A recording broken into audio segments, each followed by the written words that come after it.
اللہ تبارک و تعالیٰ نے اس پوری دنیا میں بہت ساری مخلوقات پیدا کی ہیں۔ ان مخلوقات میں سے 3 مخلوقات ایسی ہیں جن کے بارے میں آج میں آپ سے کچھ گفتگو کروں گا، آپ سماعت فرمائیں۔ سب سے پہلے نمبر پر فرشتے ہیں۔ اللہ تبارک و تعالیٰ نے فرشتوں کو پیدا کیا۔ کس سے پیدا کیا؟ نور سے۔ اللہ تعالیٰ نے فرشتوں کو نور سے پیدا کیا اور ان کے اندر خیر ہی خیر رکھ دیے، یعنی ان سے برائی کا تصور بھی نہیں کیا جا سکتا۔ وہ ہمیشہ اچھے کام کریں گے، خیر کا کام کریں گے، اللہ کی نافرمانی نہیں کریں گے، کیونکہ ان کے اندر نفس نہیں ہے، وہ نفس جو گناہ کی طرف آمادہ کرے۔ جیسے انسانوں کے اندر نفس ہوتا ہے نا، جو انسان کو گناہ کی طرف مائل کرتا ہے، گناہ کی طرف آمادہ کرتا ہے، تو ان کے اندر اللہ تعالیٰ نے وہ نفس ڈالا ہی نہیں ہے کہ جس کی وجہ سے گناہ کی طرف رغبت ہو۔ تو اللہ نے فرشتوں کو نور سے بنایا اور ان کے اندر خیر ہی خیر رکھ دیے، ان سے برائی کی امید نہیں کی جاتی ہے۔ ٹھیک ہے، دوسرے نمبر پر ہیں شیاطین۔ دوسرے نمبر پر کون ہے؟ شیاطین۔ شیاطین کو اللہ تبارک و تعالیٰ نے آگ سے پیدا کیا ہے اور ان کے اندر شر ہی شر رکھ دیا ہے، برائی ہی برائی رکھی ہے۔ ہمیشہ وہ برے کام کریں گے، شر کے کام کریں گے، ان سے اچھائی کی امید نہیں کی جا سکتی۔ اچھے کام ان سے سرزد ہو ہی نہیں سکتے، وہ ہمیشہ برے کام کریں گے۔ تیسرے نمبر پر انسان، جس کو اللہ تبارک و تعالیٰ نے اشرف المخلوقات بنایا، یعنی جتنی مخلوقات اللہ تعالیٰ نے پیدا کی ہیں ان تمام مخلوقات میں سے انسان کو اشرف المخلوقات بنایا۔ اور یہ جو انسان ہے نا، انسان نہ تو فرشتہ ہے اور نہ ہی شیطان ہے۔ یہ نہ تو فرشتہ ہے کہ ان سے کبھی کوئی گناہ نہیں ہو سکتا، اور یعنی ہمیشہ یہ اچھے کام کریں گے، چاہے وہ ایک عالم دین کیوں نہ ہو، ایک حافظ قرآن کیوں نہ ہو، ایک مفتی کیوں نہ ہو، ایک قاری کیوں نہ ہو۔ انسان ہے مگر فرشتہ نہیں ہے، فرشتہ نہیں ہے۔ ہم سمجھتے ہیں کہ یہ عالم دین ہے، اس سے کبھی کوئی گناہ نہیں ہو سکتا، یہ حافظ قرآن ہے، یہ کام یہ کیسے کر سکتا ہے؟ نہیں بھائی، یہ بھی ایک انسان ہے، کوئی فرشتہ نہیں ہے کہ اس سے کبھی کوئی گناہ سرزد نہیں ہوگا، کبھی برائی کا کام نہیں کر سکتا، ایسا نہیں ہے، ہو جاتا ہے، انسان ہے، انسان خطا کا پتلا ہے۔ کلو بنی آدم خطاؤن وخیر الخطائین التوابون۔ حدیث میں آتا ہے کہ بنی آدم سب کے سب خطا کار ہیں، سیاہ کار ہیں، گنہ گار ہیں، چاہے وہ کہ عالم دین ہی کیوں نہ ہو۔ تو یہ انسان ہے، فرشتہ نہیں ہے، اس بات کو سمجھنے کی ضرورت ہے۔ آج بہت بڑا مسئلہ اسی پر چل رہا ہے کہ ہم سمجھتے ہی نہیں اس بات کو۔ انسان ہے، فرشتہ نہیں ہے۔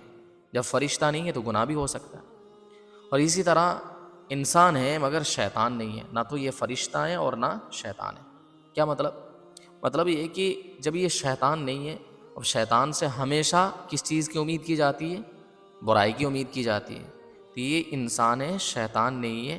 ایسا نہیں کہ ہمیشہ یہ برا ہی کام کرے گا، اس سے ہمیشہ شر کی امید کی جائے گی، اچھائی کی امید کی نہیں جا سکتی، اچھا کام اس سے سرزد نہیں ہو سکتا، ایسا نہیں ہے۔ بلکہ انسان ہے، انسان تو انسان ہوتا ہے نا، نہ تو فرشتہ ہوتا ہے کہ مکمل ہمیشہ ہی اچھا کام کرتا رہے، کوئی برا کام اس میں نہیں پایا جاتا، ایسا نہیں ہے۔ اور نہ ہی شیطان ہے کہ ہمیشہ ہی برا کام کرتا رہے گا، اچھا کام کر ہی نہیں سکتا، ایسا بھی نہیں ہے۔ تو دونوں کے درمیان ہے، بین بین میں، اچھے کام بھی کرے گا اور برے کام بھی کرے گا۔ کبھی اس سے اچھے اعمال صادر ہوں گے، کبھی اس سے برے اعمال صادر ہوں گے۔ آج سب سے بڑا المیہ اور سب سے بڑا مسئلہ یہ ہے، ہمارے درمیان جو ہے نا افراط اور تفریط کا ماحول چل پڑا ہے۔ ہم افراط اور تفریط کے شکار بنتے جا رہے ہیں۔ اگر ہم کسی سے متاثر ہیں، کسی سے محبت کرتے ہیں، چاہے وہ ایک عالم دین کیوں نہ ہو، ایک مفتی کیوں نہ ہو، اگر ہمیں اس سے محبت ہے تو اس کو ہم اتنا بڑا درجہ دیتے ہیں، سر کا تاج بنا لیتے ہیں، اور اتنا بڑا درجہ دیتے ہیں کہ جیسا کہ فرشتہ ہو، اور اسے فرشتہ بنا کر آسمان پہ، 7ویں آسمان پہ بٹھا دیتے ہیں کہ آپ تو ہماری نظر میں بالکل فرشتے کی طرح ہیں، آپ سے کبھی کوئی گناہ نہیں ہو سکتا، کبھی کوئی خطا نہیں ہو سکتی، اتنا بڑا درجہ دے دیتے ہیں۔ اور اگر کسی انسان سے نفرت ہو، کسی انسان سے انبنی ہو جائے، کسی انسان کی کوئی غلطی سامنے آ جائے تو اسے بالکل تحت الثری میں پہنچا دیتے ہیں، پیر کی جوتی بنا لیتے ہیں، اس کی دبا کے انسلٹ کی جاتی ہے، اس کو کہیں کا نہیں چھوڑا جاتا ہے۔ تو یہ ہے افراط اور تفریط کا ماحول ہمارے درمیان چل پڑا ہے کہ اگر کسی سے ہم محبت کرتے ہیں تو اسے سر کا تاج بنا دیتے ہیں، اور اگر اس سے نفرت کرتے ہیں تو اس کے سارے اچھے کام ہمیں نظر نہیں آتے، اسے پیر کی جوتی بنا لیتے ہیں۔ آپ نے دیکھا ہوگا، ایک بات یاد رکھے، ذہن میں بات آ گئی ہے کہ عوام کے نزدیک جو ہے نا 2 سٹیپ ہوتے ہیں، 2 درجے ہوتے ہیں، علماء کو جانچنے کا، ائمہ حضرات کو جانچنے کا، پرکھنے کا، ان کے نزدیک صرف 2 ہی درجے ہیں، خاص طور پر ائمہ حضرات کے ساتھ ہوتا ہے، یعنی جو امام ہے نا، مسجد کے امام ہوتے ہیں، ان کے ساتھ زیادہ ہوتا ہے۔ آپ نے دیکھا ہوگا کہ امام اگر اچھا ہے اور عوام کے موافق ہے، ان کے اعتبار سے باتیں کرتے ہیں، تو ان کو اتنا پروٹوکول دیا جاتا ہے کہ جیسا کہ سر کا تاج بنا لیا ہو، ٹھیک ہے، فرشتہ بنا لیا ہو، اور ہر جگہ اس کی واہواہی ہوتی ہے اور اس کی تعریف کی جاتی ہے، ٹھیک ہے نا۔ وہی اگر اسی امام سے اگر خدا نہ خواستہ کوئی ایسی غلطی سرزد ہو جائے جو ہونی نہیں چاہیے، ٹھیک ہے، انسان ہے، بشری تقاضا ہے، اگر کوئی غلطی ہو بھی جاتی ہے، اب دیکھیں نا اس کے بعد اس امام کی کس طرح بے عزتی کی جاتی ہے، سر عام، سر بازار، سر محلہ اس کی انسلٹ کر دی جاتی ہے، سب کے سامنے، یعنی اس کی عزت کا کچرا کر دیا جاتا ہے، ہوتا کہ نہیں ہوتا ہے، اس کو یعنی مسجد سے نکال دیا جاتا ہے، اس پر عوام ہی خود فتویٰ لگا دیتی ہے کہ بھئی اس کے پیچھے نماز جائز نہیں، یعنی مان کے چلے جیسے اس امام کا کسی لڑکی کے ساتھ ناجائز تعلق ہو گیا، ٹھیک ہے، اب ایسا بھی تو ہو سکتا ہے کہ وہ اس لڑکی سے نکاح کر لیں، مانتے ہیں کہ بھئی اس نے غلطی کی ہے، لیکن اس کا یہ مطلب نہیں کہ بھئی اس کے پیچھے نماز ہی جائز نہیں ہے، یہ فتویٰ دینے کا حق آپ کو کس نے دیا ہے، ٹھیک ہے نا۔ تو اب دیکھیں نا، وہی امام جس کو سر کا تاج بنا کے رکھا تھا، اب اس نے ایک غلطی ایسی کر دی ہے، اب اس غلطی کو ایسا کر سکتا ہے نا کہ بھئی آپ اس سے بات کریں، اور اس سے اگر وہ باز آ جاتا ہے تو پھر ٹھیک ہے، اپنی جگہ ٹھیک ہو جائے گا، وہ کچھ دنوں میں سیٹ ہو جائے گا، یا وہ اس لڑکی سے اگر نکاح کر لیں تو ٹھیک ہے، بہت اچھی بات ہے۔ اگر نکاح نہیں کر رہا ہے اور اس سے حرام کاری کر بیٹھتا ہے، وہ بات دوسری ہے، مگر چھوٹی موٹی غلطی پہ آپ امام کے اوپر فتویٰ لگا دیتے ہیں اور اسے مسجد سے باہر کر دیتے ہیں، یہ کہاں کا طریقہ ہے؟ تو وہی ہے کہ کچھ ہمارے درمیان کیا چل رہا ہے، افراط و تفریط۔ ہم اگر محبت کرتے ہیں تو بہت زیادہ، بہت اونچا مقام دیتے ہیں، اور اگر اس سے نفرت کرتے ہیں، اتنی نفرت میں شدت کرتے ہیں کہ ہمیں اس کی اچھائی نظر نہیں آتی ہے، اچھے کام میں بھی ہمیں برائی نظر آتی ہے، یہی چل رہا ہے مارکیٹ میں۔ اس وجہ سے افراط تفریط کے ماحول سے نکل آئیں، یہ بہت زیادہ ضروری ہے۔ ہم انسان ہیں، خطا کا پتلا ہیں، انسان ہے، ظاہر سی بات ہے انسان سے غلطی ہوگی، کوئی فرشتہ نہیں ہے، جب فرشتہ نہیں ہے تو اس سے غلطی کا امکان ہے۔ اس دنیا میں اگر معصوم عن الخطا ہے وہ ہے صرف انبیاء علیہم السلام، صرف اور صرف کون ہے؟ انبیاء علیہم السلام۔ نبی جو ہوتا ہے وہ غلطی سے پاک ہوتا ہے، سارے انبیاء غلطی سے پاک، مگر ہم انسان ہیں، انسان سے غلطی کا امکان ہے، اس وجہ سے اگر کسی سے غلطی ہو جاتی ہے تو اگر وہ غلطی سے باز آ جاتا ہے، توبہ کر لیتا ہے، تو اسے اس کی عزت نیلام نہیں کرنی چاہیے، اسے سر بازار اس کی عزت کا فالودہ نہیں بنانا چاہیے، ٹھیک ہے نا۔ آج کل ہمارے معاشرے میں یہی دیکھا جاتا ہے، ایک سائڈ سے غلطی دیکھی جاتی ہے، دوسری سائڈ میں غلطی دیکھتے ہی نہیں ہے، اگر میاں بیوی کے درمیان جھگڑا ہو رہی ہے اگر میاں بیوی کے درمیان جھگڑا ہو رہا ہے، لڑائی ہو گئی ہے، تو کون قصوروار؟ بیوی قصوروار۔ اور اگر اولاد اور باپ کے درمیان جھگڑا ہو رہا ہے تو وہاں قصوروار کس کو ٹھہرایا جاتا ہے؟ بولو، اولاد کو ٹھہرایا جاتا ہے۔ کون غلطی پر ہے؟ اولاد غلطی پر ہے۔ اسی طرح اگر بھائی بہن میں لڑائی ہو جائے تو قصوروار کون ہے؟ بہن ہے یا پھر بھائی ہے۔ تو ایک سائڈ سے جو ہم موازنہ کر رہے ہوتے ہیں نا کہ غلطی اگر کرے گا تو غلطی صرف بیوی کر سکتی ہے، غلطی صرف اولاد کر سکتی ہے، غلطی صرف بہن کر سکتی ہے، اور دوسرے سائڈ کو ہم چھوڑ دیتے ہیں۔ تو ایک اعتبار سے جب دیکھتے ہیں نا، یہی کیا کہتے ہیں، اس سے بڑا نقصان پہنچتا ہے، معاشرے کو نقصان پہنچتا ہے۔ خوب اچھی طرح سمجھے، دیکھیے اگر میاں بیوی کے درمیان لڑائی ہو رہی ہے تو ظاہر سی بات ہے ایک ہاتھ سے تو تالی نہیں بجتی نا، بیوی کی بھی غلطی ہے اور میاں کی بھی غلطی ہے۔ ایسا نہیں ہے کہ صرف غلطی اسی کی ہو، کبھی کبھار ایسا ہوتا ہے کہ بیوی کی غلطی ہو، میاں کی کوئی غلطی نہ ہو، مگر ہمیشہ اگر لڑائی ہو رہی ہے تو اس کا مطلب ہے کہ دونوں سائڈ سے کچھ نہ کچھ بات ہے، ٹھیک ہے، ایک ہاتھ سے کبھی تالی نہیں بجتی۔